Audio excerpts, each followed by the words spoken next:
Kami jajaran direksi, staf, karyawan dan karyawati Bank Aceh mengucapkan selamat menunaikan ibadah puasa Ramadan 1438 Hijriah.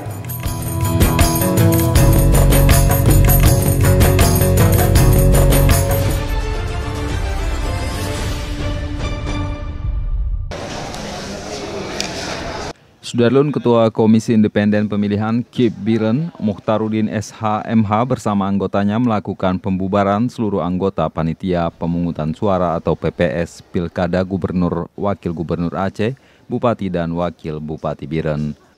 Jumpa 126 orang, PPS Kecamatan Juli 108 orang.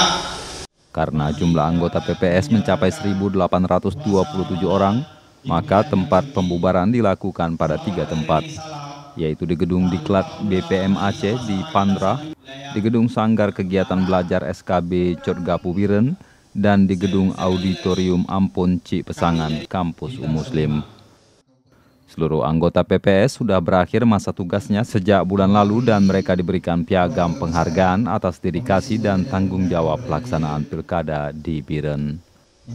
Kegiatan pembubaran dihadiri seluruh anggota PPK dan ikut mendampingi PPS masing-masing kecamatan. Dari Biren, Yusmandin Idris, Serambi On TV.